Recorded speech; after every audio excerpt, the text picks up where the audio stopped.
Forever Dog. Hey listeners, this is Michelle Collins from Midnight Snack, and I have some very exciting news. Forever Dog just launched a low-cost premium subscription service called Forever Dog Plus, where you can listen to ad-free versions of your favorite Forever Dog podcasts, including, you got it, Midnight Snack.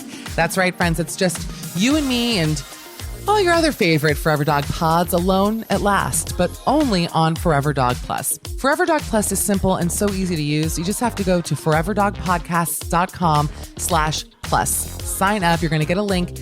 It opens in your preferred podcast app, and before you know it, you're going to have access to over 3,000 hours of ad-free listening and counting. That's a whole lot of podcasts. I would even say too much, but some may say not even enough. And then each week on Tuesdays and Thursdays, the newest episodes of Midnight Snack will automatically show up in your app, ad-free and ready to play. That is it. You can also listen on a web browser, a tablet, a smart TV, however you like to listen to podcasts. Forever Dog Plus has you covered. Forever Dog Plus is not only convenient, it's affordable. Guys, it's only $4.99 monthly or $39.95 yearly. That's $4.99 a month or $39.95 for an entire year to listen to the Forever Dog podcast you love, nonstop and ad-free. And that is not all, because listener, you know I'm going to sweeten it for you. If you sign up before October 19th, you'll qualify for a special founding members discount of 10% off for as long as you remain a member. That's a 10% lifetime discount if you sign up before October 19th. So let's say you sign up for Forever Dog Plus and you're listening for a few weeks, you're loving the ad-free, but you're like, hey, Forever Dog, like, what else do you got in this thing? Don't worry, because there are going to be member benefits on the way, including advanced access to episodes, members-only content, merch discounts. It's really the perfect place for anybody who loves podcasts. So go right now to foreverdogpodcasts.com/plus, or just follow the link in the show notes and sign up today to lock in that founding members discount and start listening to all of your Forever Dog faves nonstop and ad-free. Enjoy. This episode of Midnight Snack is brought to you by Aventon Bikes and E-Bikes. Stay tuned to find out how you can win a brand new commuter e-bike. Now enjoy this episode. How could you not?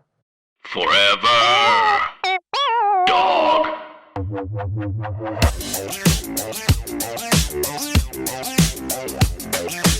Hi, everybody. It's Midnight Snack. It's Michelle Collins. Happy week. Happy week. God, we're just so happy around here. We don't know what to do. I'm here with my friend, Dan Acton. We're going to chat a little bit. A lot to get to this week. We're recording this a few days before release, so I'm sure if Trump dies between when we've recorded this and when it's released, we actually do know about it, but we just didn't have a chance to talk about it. If in the next 5 days he dies, we might have to record an emergency intro. If Trump dies before Tuesday, we might have to record an emergency update. If Trump dies, that's not really my number one news story of the day. I don't know. It's like we can get to it. You're later. like, did you hear that? Keanu Reeves and his girlfriend very happy still. Yeah. That's like your top story. Anyway, hi everybody. It's Michelle Collins. I don't have an alcoholic beverage. I guess I could pour one. I don't know. I had a bad experience this week drinking, and I've decided that I'm not gonna. I actually had something happen to me this week that has never happened, and maybe actually that's not true. Maybe it has happened, but I've always really prided myself on being a great drunk. Like I always am like, I'm so lucky that I'm a good drunk because like I can drink and I usually don't drink until the point of getting sick. You know, I know my limits and I'm never a mean drunk. Like cause certain people drink and they get extremely nasty. And you know, they say that when you drink, you are showing your true self. Like that is really who you are. And I was like, I'm so glad I'm not nasty. That's what I kept thinking. And then I had a moment this week where I got fucked this week. I also, because I'm not eating bread, I have nothing absorbing anything. So I'm just like a walking water balloon, basically. And I had like a bowl of tequila and the guys were nice. They kept bringing us shots. And I was not myself. And I was like, God, is it that's a tequila? I felt like, honestly, if the Housewives cameras had been there, it would have been a great episode. Not aggressive like that, but I just was like not myself. And so I'm like, do I stop drinking for a little bit? Maybe I need a reset. Yeah, I don't know. It's tough. Like, especially with, not eating any carbs at all. Like I almost am worried about that, just having this drink right now that I haven't had like a huge sandwich right before. Yeah. But I think it'll be fine. He's having a single drink. I hope that by the end of this podcast, you're so mean to me. I actually need it. I need you to be so, I want you to rip me. You got it. Well, by the way, listener, Dan and I are actually friends off the pod, and I have a feeling he's got some things he'd like to get off his chest. So maybe Aye, Captain. I'll kill him. I'm coming to Brooklyn to kill you. That is hilarious. Anyway, I've never seen you very drunk, Dan, actually. I don't think. Like wasted? Never. No. I very rarely do. And I would never get wasted around you, I don't think. Really? Why is that? If anything, it would be like, because it would be some like, I'm dragging myself out to a bar like at all hours. Like I'm not just gonna, pound drinks with you.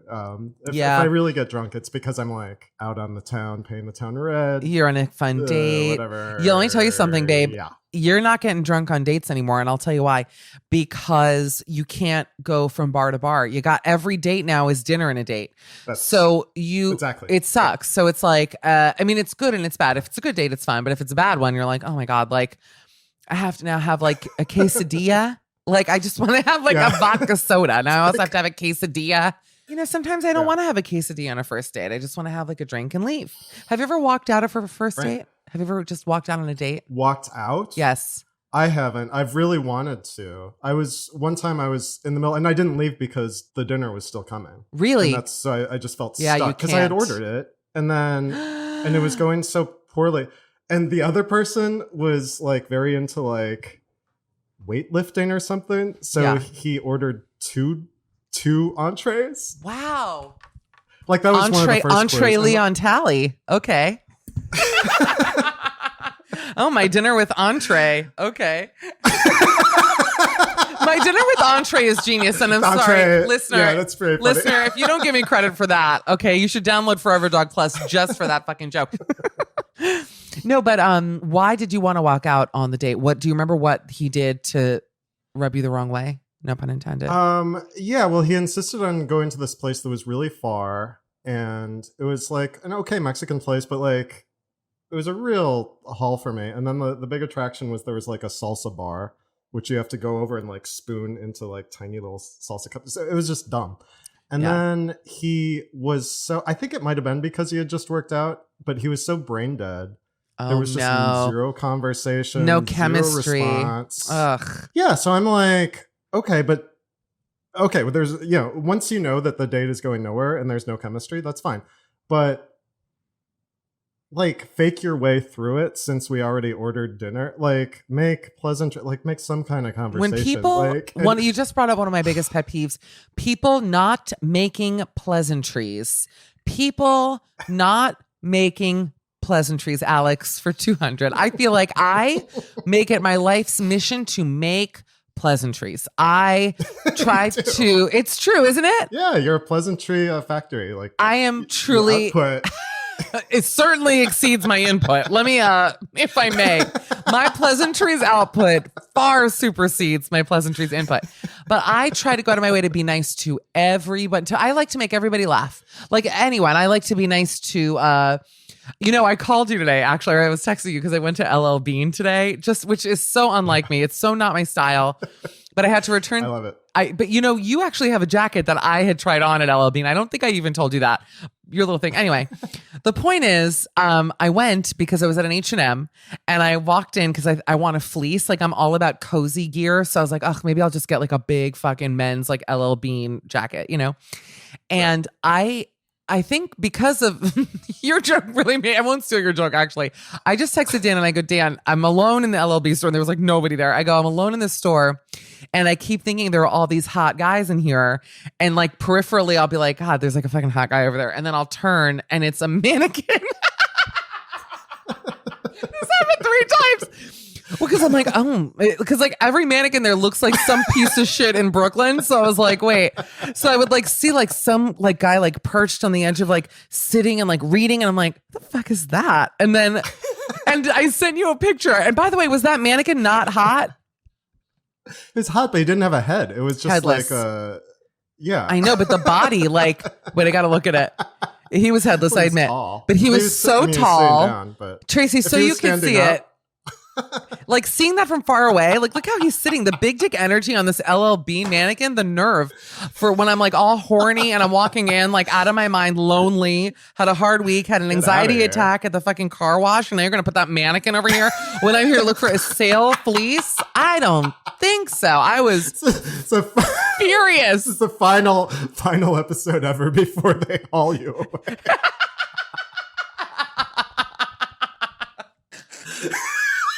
Like an Amadeus.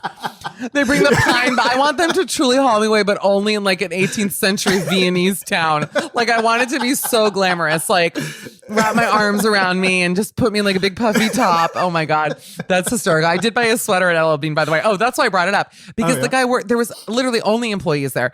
Everyone was really nice, but the guy working there, they're taking it very seriously. As you know, I love, of course, I have my mask on. Everyone does. He had gloves. Ski-cook, like cleaned the thing before I came up. There was no one there. And I put my sweater down and he was like, you know, I get very upset when I go to buy something. It was like a $29 sweater and it was on sale. And I hate when people are like, are you part of our membership rewards club? And I'm like, I literally never shop at LL Bean. So I was like, no, that's fine. I'll just pay you the money. And he goes, all right. What's your last name? And I said, no, I was like, I'm not interested in whatever this is. Like, I just don't give you my credit card. Like, you'll have it.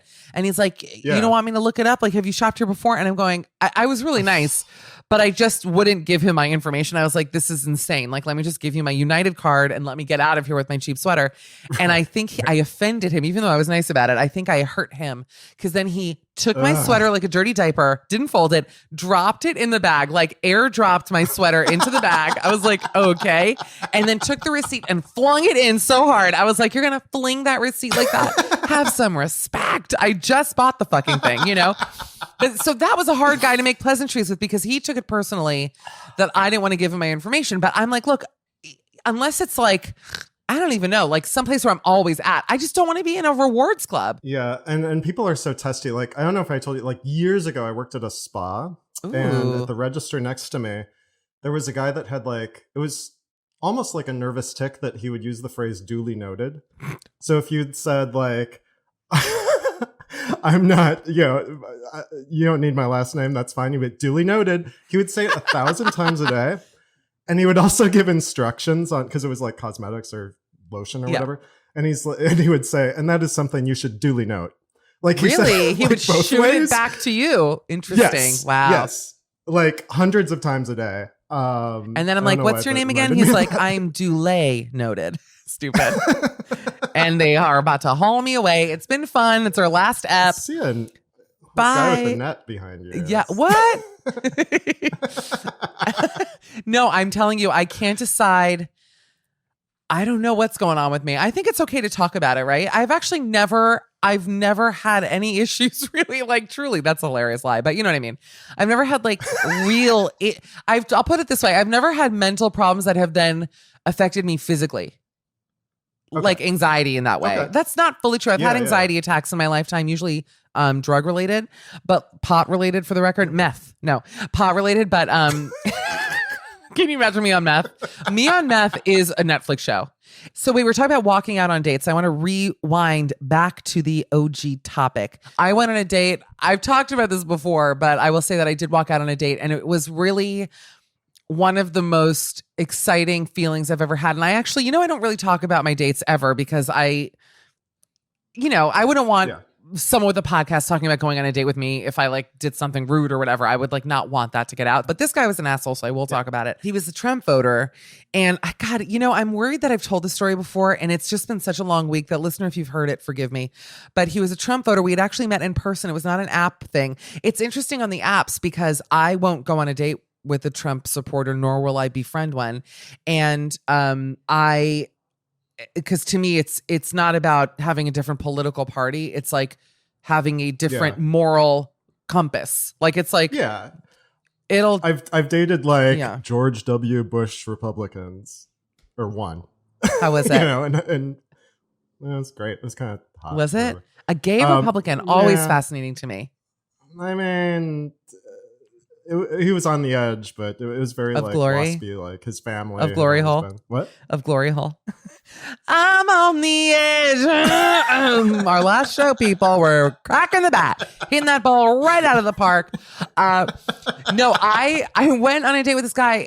Cute enough, like very white. Like honestly, like I should have known by how fucking white he was what I was getting into. Yeah, but he really, sure. And I wonder sometimes about people. I wonder if you've had this happen to you. I have.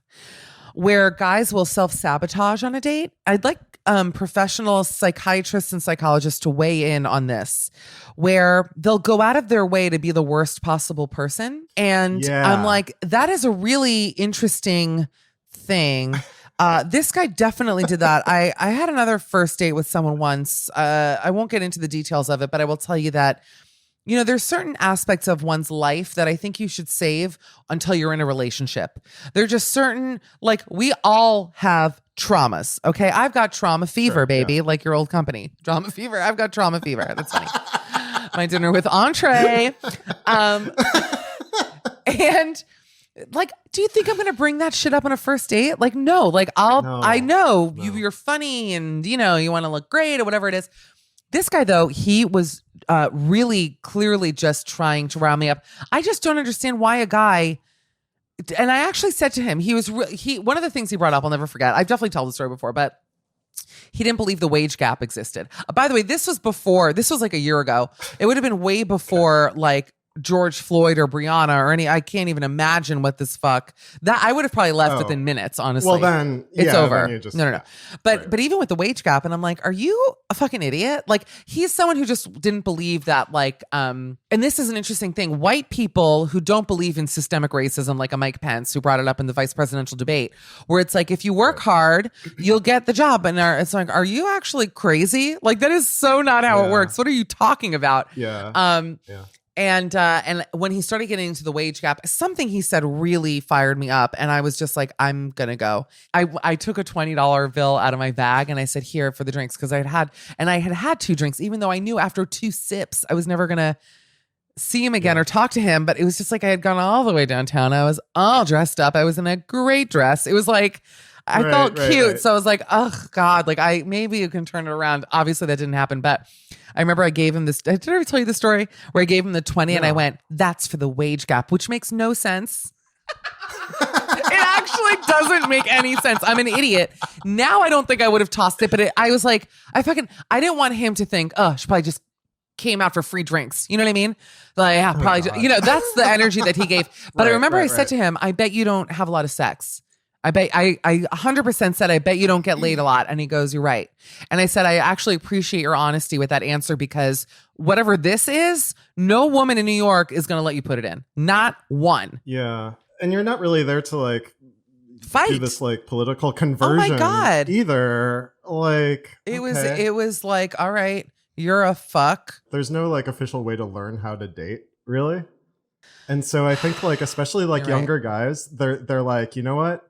If this person can take me at my worst, then I have like a ground floor. So let me like roll it out. Honey, start at the top floor. I think that's what... Take it from a woman. But I think that's what that's about. Yeah, but they have to start at the top floor and then work their way progressively down. Guess what? You know, breaking up with your old wireless provider just got a whole lot easier thanks to Mint Mobile. Mint Mobile is introducing their unlimited data plan for just $30 a month. Just let that sink in a minute. An unlimited plan for $30. How much is your soon-to-be ex-wireless provider charging you? Now, for people that hate their phone bill and are ready to cut ties with big wireless, Mint Mobile offers their premium unlimited plan for just $30 a month. I'm going to keep saying it until it fully sinks in, all right?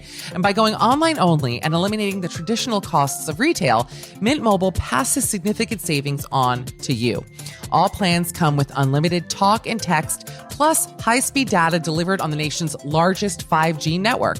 And you can use your own phone with any Mint Mobile plan and keep your same phone number along with all of your existing contacts. And if you're not 100% satisfied, Mint Mobile has you covered with their 7-day money-back guarantee.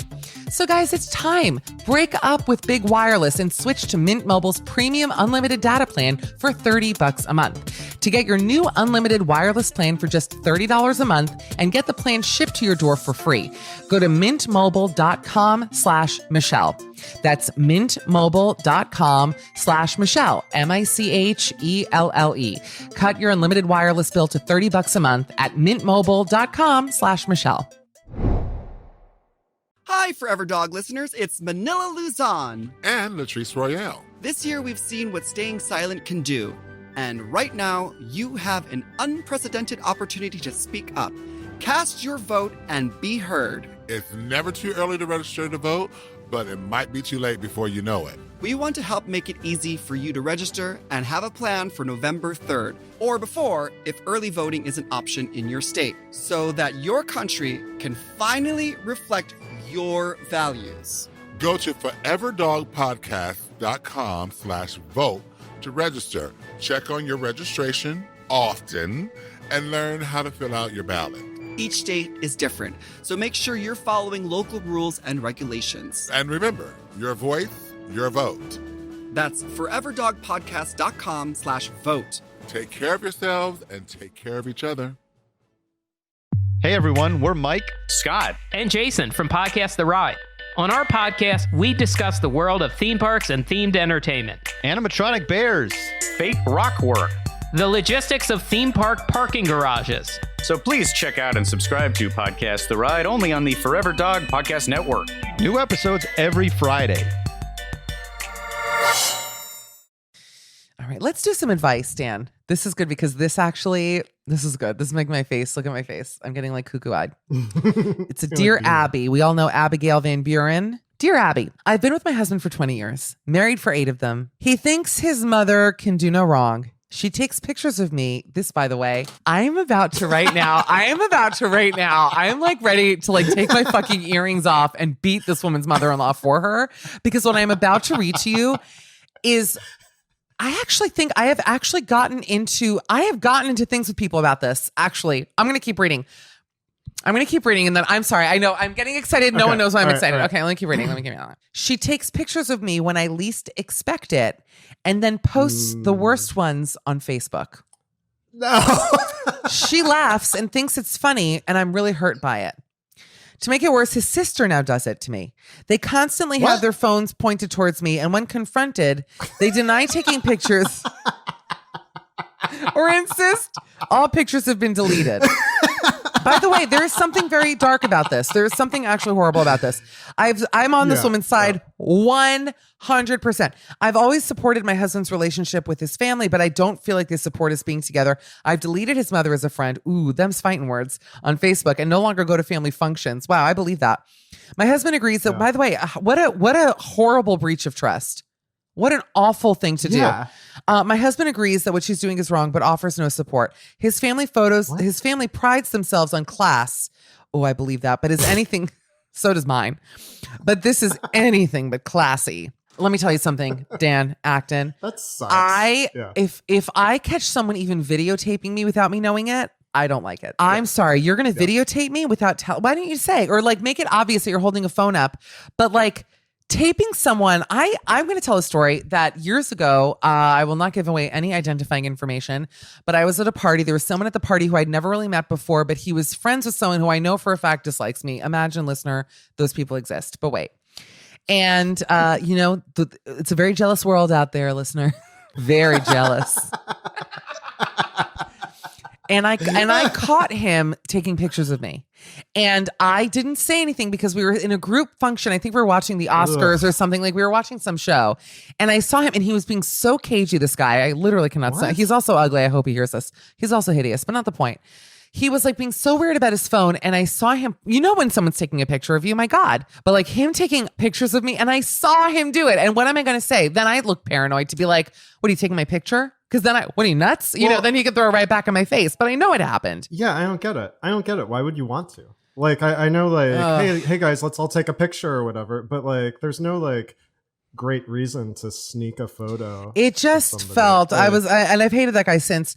And I will tell you that when people do that to me, I really don't like it. And so reading about this woman actually is like I feel her pain. I would do the exact same thing. I'm glad that she's doing what she's doing. Yeah, it's like, it's actually evil. Like, it's like a movie villain kind of thing. Like, we're all going to take your photo. Yeah. It's horrible. You like, feel so what? self-conscious. And, you know, we live in this horrible time with these phones. I really mean that. It's just like, you can't escape being connected. You can't. I think that's another reason, frankly, why I'm anxious, because my screen time is like double what it used to be. I'm on my phone all day, and I know it's unhealthy for me. But what else would I be doing? Here's what Abby has to say. It isn't classy to willfully hurt others, as your mother-in-law and sister-in-law have been doing. Both appear to have a cruel streak, and this is their way of needling you. What troubles me is that you've allowed them to drive you away from family functions, which I assume your husband is attending without you. Have another talk with him. Go to another family gathering, and when you see the camera aimed at you, tell them to cut it out. Your spineless husband, ooh, I'm hard, should back you up on it. So hard. Tell them it isn't funny. And if there are any shots of you on their Facebook pages, he wants them deleted immediately. Effective immediately. Duly noted. Duly noted. Duly noted. I think that he should also stop going to the function, actually. I think they agree. should both pull out. I agree. Yeah. I agree. Dan, can we do a quick segment here before we welcome our celebrity guest, Julia Stiles, who is one of my nearest and dearest and oldest friends? We have a little segment we're going to present this week called Snack Break. Now, to me, this does sound like an ASMR segment where we're just going to crunch things slowly into the mic, and we can make that happen for you too if you like. But I want to talk a little bit about some TV that I've watched recently and check in with you, see if you've watched them too. And there's one show in particular that I feel strongly about bringing up. I binged it in a single day. I will tell you this. I had not only its star, I had its creator separately on my SiriusXM show. I had Darren Star and Lily Collins on my show from Emily in Paris on Netflix. And my greatest regret is that I had them on before I actually watched it. Because, and frankly, before anyone watched it, because they were doing interviews before it was released. So there was like no way for me to binge it. Did you watch it? I haven't yet. I've heard all about it. Like, I want to. I got to tell you something. And you know, I don't actually like garbage TV. You know, I've never watched Gossip Girl. No, I don't like scripted junk. Like, I really don't get into it. It's just not for me. Right. I loved it. And I have a real issue right now with all these people who think they're too cool to like Emily in Paris. I'm not getting paid to promote the show. I literally didn't even want to watch it, if I'll be honest with you, but so many people were tweeting about it that I was literally forced to, just to be a part of the conversation. And thank you to those people, because I couldn't pry myself off of the couch. Let me say a couple things about it. She's very cute. When you watch all 10 in one, by the end, her smile is like 8% grading, but it's only because she's so charming in it that by the end you're like, you got it, you're charming. You know, it's like, right. But she is very good in it. The co-stars on it, specifically Ashley Park, who's on it, who plays like her friend that she meets there in Paris, why is her name not everywhere? She's one of the funniest, most natural actresses. There are all these French actors. You would love it because they speak French a lot. Paris is not a city that I like, but this show has convinced me that I should go back. And that is really saying something, because last time I went to Paris, which was the weekend of Charlie Hebdo, which was awful, but I was like, I will literally never come back. It's like, imagine being a tourist in New York and then 9/11 happens. You're like, well, I'm never coming back to New York. I mean, it's like scarring, horrible. And that was what happened there. But even before that situation, I never loved Paris. I was in London the night of Brexit. Like, my first night in London was, it was like the Brexit vote. What was the mood? What was the mood? What was the mood? Really crazy and a bummer. Oh no. The next day, like, people were just walking around dumbstruck, like, you know. Yeah, that's too bad. Well, anyway, so this show, it is just, I mean, but the other thing I want to say about it is that whoever cast it, whether it's Mr. Starr himself or the casting people, I have to imagine that casting room felt like an episode of My Super Sweet 16, where the girls like from Jersey were like, take your shirt off, spin around. No, I don't like you. Next, take your shirt off. Oh my God, he has abs. Remember those episodes where the girls were like horny over these like models? Well, every guy in the show, you are going to, honestly, I think secretly cut. I know I did, because I was like, so stupid. One after another, including like the lecherous old married men who hit on her. I was like, you dumb bitch, go for it. What are you doing? Every guy in it was so hot and French. Even the assholes were hot. this show for me felt like going on dates abroad. Like I was like, oh, this is so fun. And just everyone's good in it. But there's one guy in it, Lucas Bravo, who's her downstairs neighbor. You know, it's rare that I see a man where I'm like maybe Brad Pitt, Jude Law, like that level, you know, where I'm just like, what are you? Like, I don't understand what you are. That's this guy. I don't understand what he is.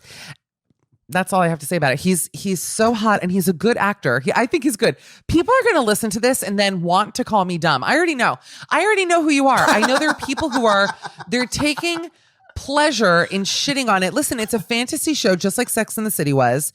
I found the writing to be better than it should have been. I found there to be some jokes that actually really did make me laugh. I thought it was good.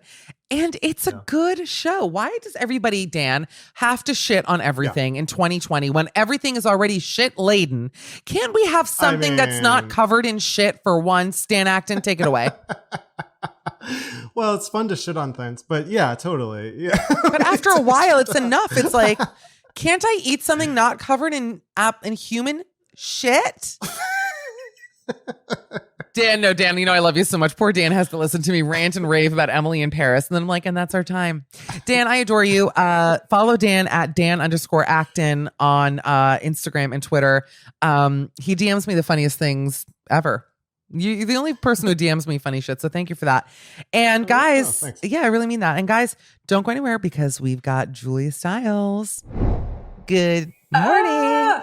Hi. Good morning. Good evening. It's oh my God. evening. I'm so excited to talk to you. I have to be cool and calm down. I actually have to tell you that for me, this is like, you and I haven't talked on the phone in a really long time. So weirdly, this podcast is like us catching up for everyone.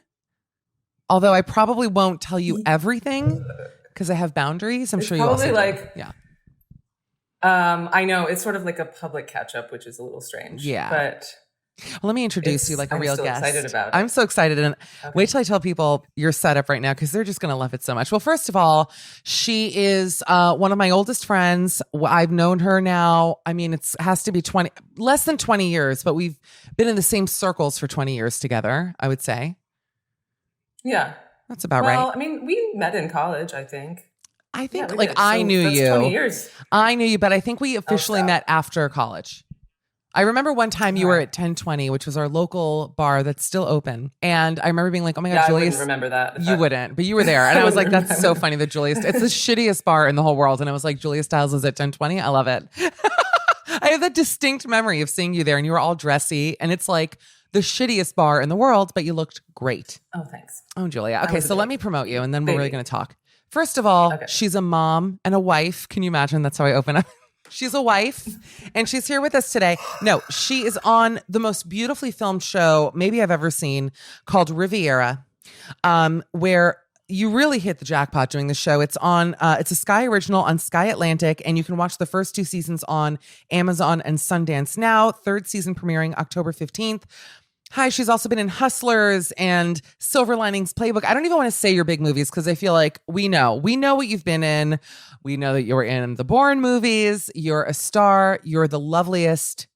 You're Julia Stiles. Hi, Julia. You are. I know you are, but what am I? I'm going to introduce our host right now because Michelle Collins, you are my shining light, saving grace in this crazy fucked up time that we're living in because your podcast is like crack to me. I mean, I swear to God, like it's the only thing that stops the baseline anxiety from rising to the surface. You're so hilarious. You're really feeling yourself. I feel like your comedy has evolved so much.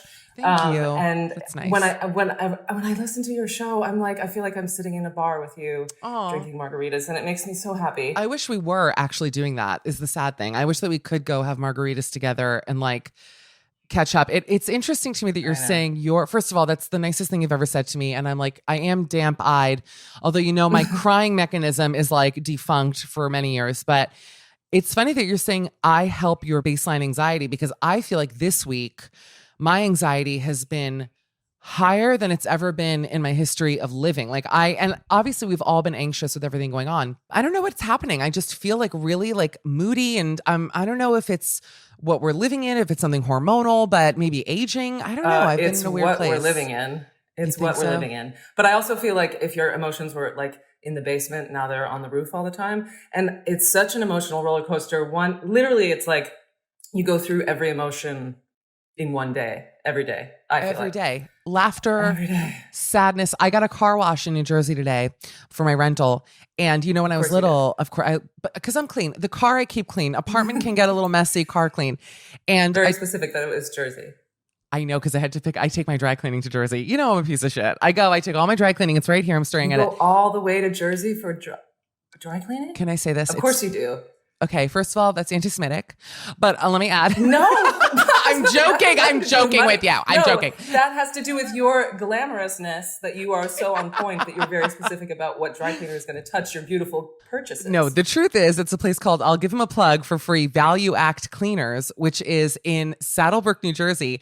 And I'm actually going to show you. I have basically a t-shirt and no pants on, but look at all this dry cleaning. I haven't hung it up yet because that's all of that. Wow. Cost me $200, including some, hemming. I bet you didn't think we'd open the show talking about this. They better give you like a 10% discount. They're not giving me anything. Gave them that plug. No, it's me and every firefighter. Like all the chiefs take their jackets to get cleaned, and I'm there with like my tunics and my dresses. You just go to meet hot firefighters then. Huh? I do that. No, but I went to the car wash, and I was in the car, my Chevy Equinox that I've rented. And when I was little, I had a fear of car washes. I don't know. Did you ever have a feeling like that going with like your mom or dad to the car wash? Yes. Although at times I think I thought it was really, I got to a certain age where I thought it was really exciting. I thought it was really fun. But yeah, I know what you mean with the spaghetti things and the foam and the brushes. Whole car is covered. Exactly. Yeah. Makes me feel really uncomfortable. And I guess because I haven't driven in so long, and I honestly think I'm like going through something right now, just being honest. I took the car and I got on the track, I was in it, and then it covered in foam. And I literally was like, I'm going to have to honk the horn to make them stop because I have to get out of the car. Like I literally did. I thought I was going to have a real attack, and I had to like drink water and like turn the music up and just take my mind off of what was going on. And it was really scary. And I was like, what do I do? I'm asking you. There has to have been a scene in a movie where somebody walks out in the middle of a car wash. Somebody has to have written that scene. Well, I copyrighted it if nobody did. That's your next film, it's like an action thriller, and all of a sudden you're just soaked in suds. Everyone is like, what is she doing? Right. We should write that. But it's a romantic comedy where like the girl's trying to get away and the guy comes and chases after her, and then they start making out in the soap. No, that's terrible. Sorry. I'll tell you something. The guys who worked there were very cute, but they were like 17 years old at this car wash. It was right next to Value Act Cleaners. And I was like, oh, I'm a scary old lady. I get panic attacks in car washed cars. What was your childhood fear? What was the thing you were most afraid of when you were little? I don't think I got like serious fears until being an adult, until becoming a mother, honestly. Really? Like I have, because before there's no consequences. Like I think I was pretty fearless until I now have a child to protect. But I don't know, maybe that's not true. I feel like I was so, like, especially even in my 20s working on different films, I was so reckless. Like, sure, I'll jump off that cliff. Yeah, why not? Did you do that? You did things like that? I did, yeah. I did a movie that was filmed in Iceland in November, and I jumped off of a cliff into the ocean. What did that feel like for you? What did that feel like for you? Or like I did a movie where I had to be drowning in a fountain in New York City in November, and I, after the third take, blacked out because I was so cold. Like those days are done. My commitment to recklessness and I don't know. Anyway, I don't remember having any childhood fears, when you went cliff jumping in Iceland, was it with another celebrity? Like, were you with Mads Mikkelsen? Why am I picturing you and Mads? I was with Jeremy Renner, who was not as famous then, but then he blew up. So you can call Jeremy Renner and ask him. Jeremy Renner. Now, here's where I'd like to dig a little deeper. Did you know, Julia Stiles, that Jeremy Renner, who actually we once went to his house together. Do you remember that? Wasn't it with you? At his house in LA? Yes. Yeah. Remember, it was on Franklin. He doesn't live there anymore. Because when I interviewed him, I said, I've been to your house. Well, I would hope not, because you just told everybody where he lives. Well, it's a big street. That's like saying he's on Broadway. But do you remember? This is vodka, by the way. Don't be. God, I wish you were drinking. I wish I was drinking right now. I actually think I'm curbing my drinking this week because of the anxiety. I'm not joking. I'm like, I need to like. It's a good idea. Detox, I think. I think, yes, go ahead. I want to talk about Jeremy Renner. No, I haven't shut up. We went to Jeremy Renner's house, I think for his birthday party, and there were like burlesque dancers. Do you remember yes. Yes. Yes. Yes. And oh my God, totally. He really went all out, but I feel like that wasn't unique. I think that house was probably devoted to like constant partying. Yeah. He was the nice. Burlesque dancers were so hot and it made me feel so not hot. I was that's you know killer. when you put on like an outfit and you think that you're like, oh, I'm really cute today. Yes. And then you see a sexy model half naked dancing to Beyonce. You're to like Shirley Bassey, and you're like, I'm going to go die. I need to step it up a notch. Yeah. Well, it's impossible to, exactly. You can't compare yourself to like Beyonce's backup dancers who basically in LA, the ugliest burlesque dancer in LA is like the prettiest one in New York. You know, it's the hotness is so skewed there. Hey, Midnight Snackers, I really, really want you to win this e-bike from Aventon, so listen up. Okay, first of all, you have to know that just because it's an electric bike, it doesn't mean you're not going to get any exercise from it. Now, if you don't want to get any exercise from it, hop on, babe. You can do whatever you want. But with Aventon's e-bikes, you can actually choose the level of assistance you want while pedaling. It can be a workout. It can be an easy breezy ride. It's whatever you want it to be, which is really my favorite thing. If you ride it like a bike, pedal your little heart out, you can go up the hills. I like mine because I'll tell you that before I got it, I was doing the local city bikes here in New York. And two things. One is I would constantly get honked at because everyone was like, move, because it's so slow. That I'm not joking that the second I got the Aventon bike, I never got honked or tooted at again. That's really true. And it was such a slow bike. It was basically like pedaling the Titanic. And for a hill, I weigh a lot. I'm on this bike. Forget about it. I have to hop off and walk my bike up the hill. Well, with the e-bike, I press a button and I always say it's like God just lightly pushing me up that hill. It's the best feeling. I really encourage all of you to try it at some point in your life. It's so much fun. Whatever you want this bike for, you're going to have it. You've seen my Instagram posts. You know I love my bike. So what I'm saying is why not try to win one of your own? All you have to do is go to aventon.com/midnightsnack to enter at your chance for winning a brand new Aventon e-bike. And you have a lot of time until November 30th to enter the giveaway. Once again, it's aventon.com/midnightsnack. I'm really pulling for you guys. Good luck. But I wanted to ask you if you were aware that Jeremy Renner had an app. Did you know that? I did not know that. I don't know anything, really. This is what I'm also looking forward to, you catching me up on a lot of current events on this phone call. The name of the episode is I Don't Know Anything by Julia Stiles. I don't even know what it was about. There are these girls who are now dedicating a podcast to it called The Renner Files. This girl, Caroline, who's very funny, on Instagram, I think works at Corden. And they're digging in as to why would Jeremy Renner need an app? So I want to ask you as his former co-star, and I don't mean to dig deep, but what do you think? I don't know anything about it. What would his app have accomplished, I guess? Wait, did he design an app or he has an app that he like sponsors? What does it do? That's what I don't know. Shall I look it up? I don't want to steal Caroline's thunder. No, I think they deleted the app because it was, I don't know. Apparently Tom Hanks had an app. Would you ever have an app? Yeah, why not? I mean, if I don't have to do anything, if I make money and don't have to work, yeah, sure.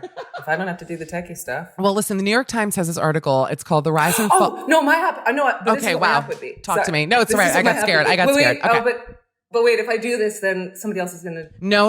We're not releasing this for a few days, so you can actually have time. I have a couple days. Yeah. I have a couple days. No, I'll never design an app. I don't know the first thing about that stuff. Wait, what would your app be? An app, it would be, like Google Translate. Mm-hmm. It would be the male-female translator. So it would translate like, this is what my wife is saying. I don't understand it. This is what my husband's saying. I don't understand it. Boyfriend, girlfriend. I love it. What would, for example, like let's say a wife just says via text, like, "K," like what would that mean according to your app? I don't know. Oh, what would that mean? It would mean I'm pissed off. It means you fucked up. You did something wrong. It's a pretty heteronormative app. Very much. I didn't want to call you out on it, but yes. I wasn't going to say anything.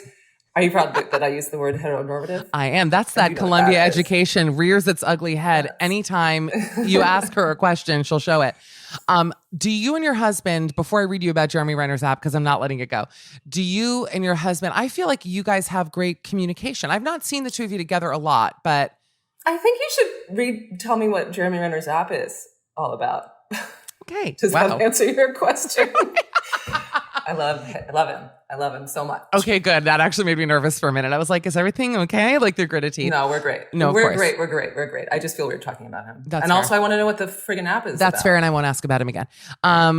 But tell me, when he goes to bed, no, I'm joking. When he's falling asleep and you're next to him, no, I'm kidding. Okay. It says I'm happy. I'm honestly happy to talk about him. But first I want to hear about the app. Okay, well, I won't ask about it, but it says online trolls have killed Jeremy Renner official. That was the name of the app. A mobile app introduced more than 2 years ago as a gathering for his fans. Okay. The app's existence has become a running joke online. What was the app? It says here, it promised a deeper look into the life of Mr. Renner. He said, I'm always looking for new ways to connect directly with my fans all over the world in our own shared environment. It promised I think you could do this, exclusive photographs, music, that's so you, contests, live streams, and more. You could collect and buy stars that determine their place in a global ranking of fans. He seems normal, like ish when you meet him. Because I've met him, I've interviewed him. He was very nice, but this does seem wildly narcissistic. Well, I that was my first instinct, but I will say it's a little bit clever in that it's like, I'm sort of like, what's the difference between that and Instagram or any platform that you have on social media? He gets the money from it. That's a smart thing. Yeah, that is true. Do you feel like Instagram takes advantage of you? No. Okay, just wanted to make sure. No, like because posting. I don't get paid for it? Yeah, because you're posting content. What are you getting in return, really? Oh, yeah. I mean, if I were taking like award-winning photographs and they were profiting from them, maybe, but I'm not doing that, so it doesn't really matter. Would you ever have an OnlyFans, Julia Stiles? Is that the thing where you get paid to send people like a private video? It's like, you don't have to be a full porn star to be on it, because you can do like sexy provocative photos in like bikinis or, little things, but people are minting money. Tyler Posey just joined it. He's an actor, very hot. Listen, I mean, you can't rule anything out these days. As much as I want to vomit at the idea of it, like this pandemic keeps going on and the recession gets worse and worse, you never know. Honestly, you still look great. You actually could honestly earn a shit ton of money on OnlyFans. Oh my God. Now I want you to do it. Just kidding. Oh, thanks.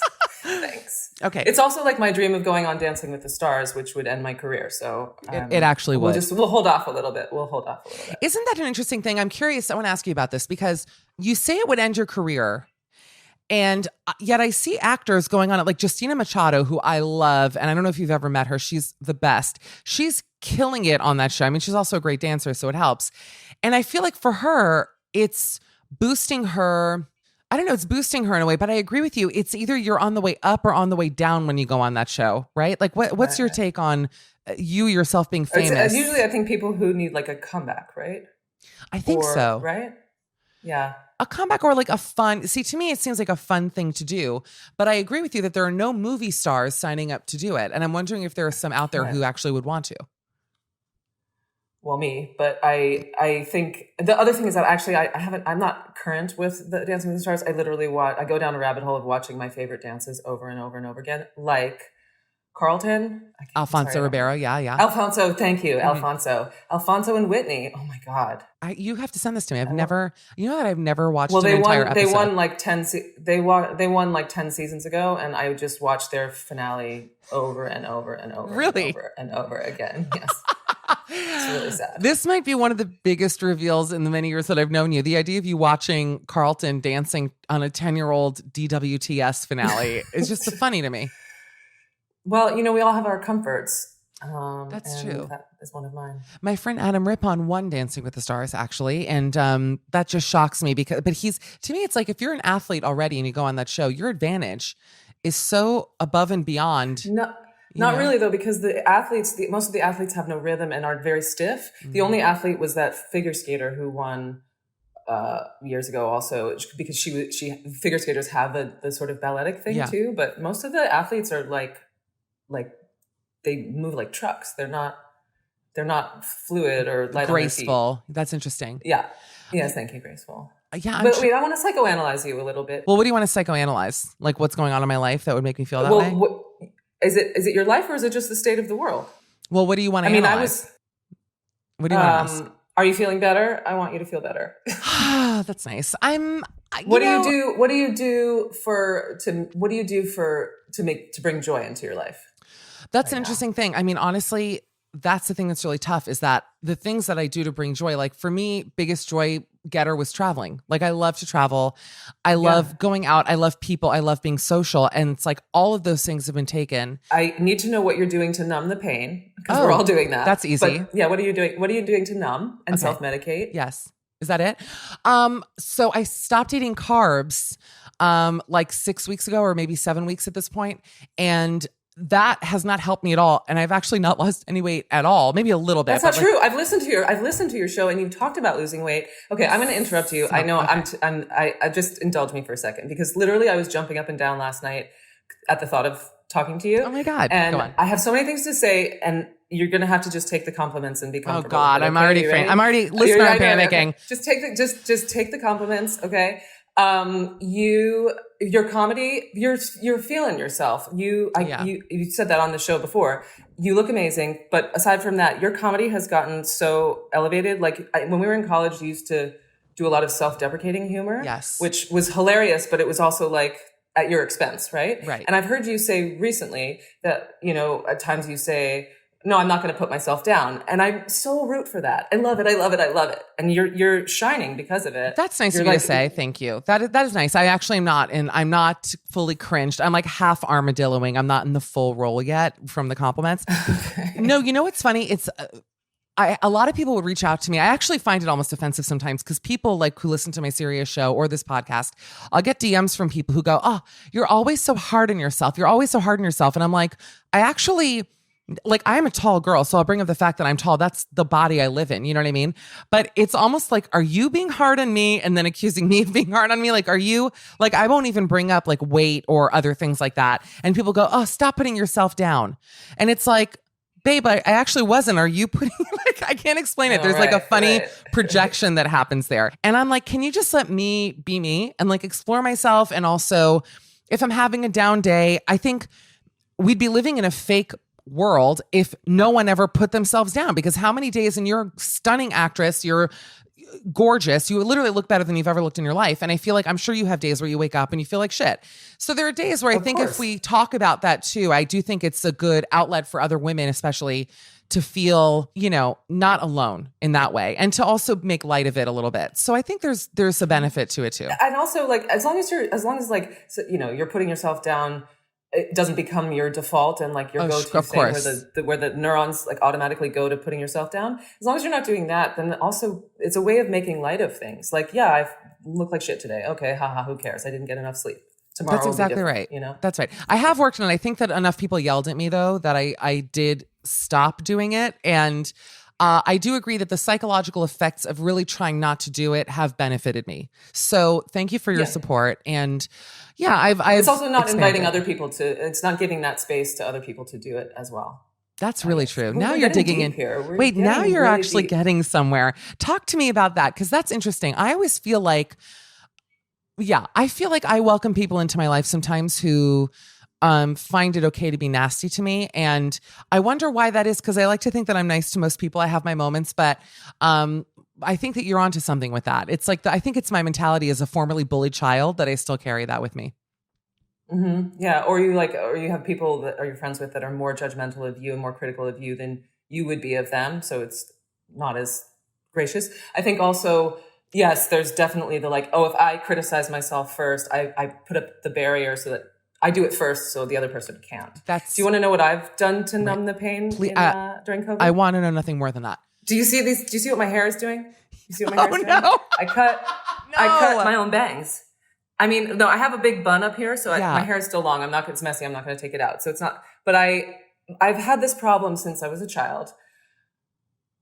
If I'm bored or I'm stressed, or if I'm just like feeling creative, I will cut my own hair. And sometimes it's really successful. Sometimes I'm like really good. And I've sat in front of enough hairdressers and paid attention to their technique that I'm convinced that I know how to do it. So in full like lockdown, I was like, I need to trim my hair. I did it. It was totally great. but I couldn't stop there. You I had to fucked it keep up. going. You fucked it up. Go on. And I fucked it up. Well, so it's growing out, and obviously it's fine. Like hair grows out. Comb them forward. I and actually think they look cute. Your whole look is very so adorable. They were like, now I'm just opening see what I'm doing? I'm opening myself up to being trolled. No, you're not.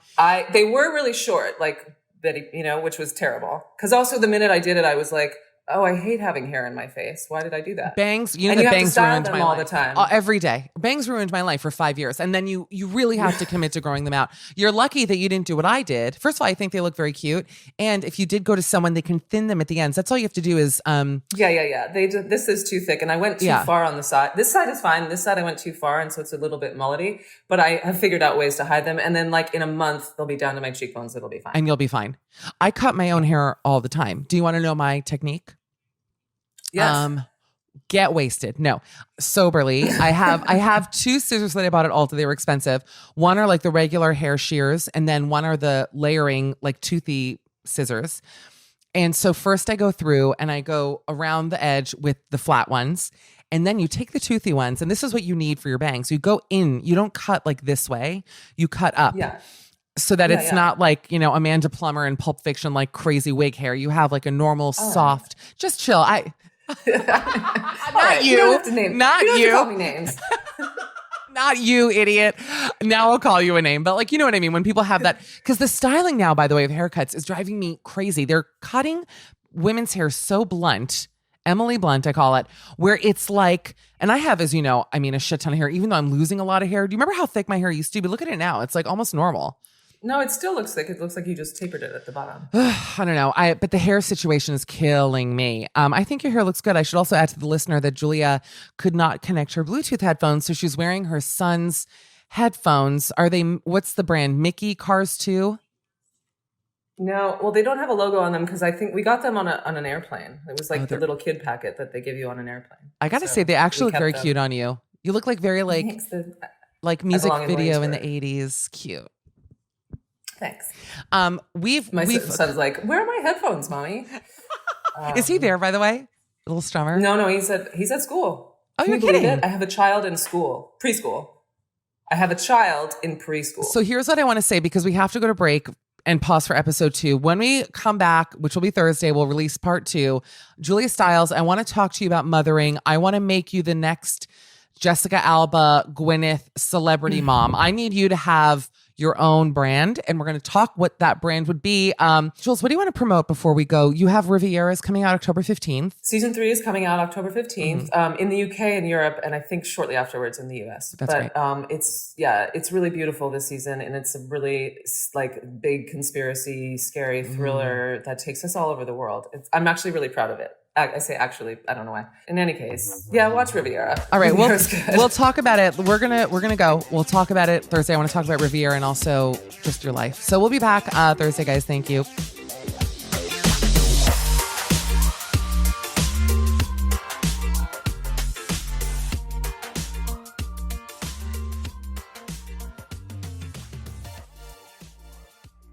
Earlier in the episode, you guys heard me raving about how much I love riding my electric bike that I got from Aventon.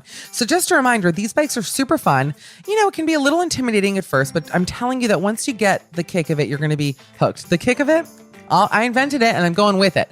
It'll be tough to ever go back to a traditional bike. And like I said, the folks over at Aventon now wanted to hook our listeners up with a brand new electric bike of your very own.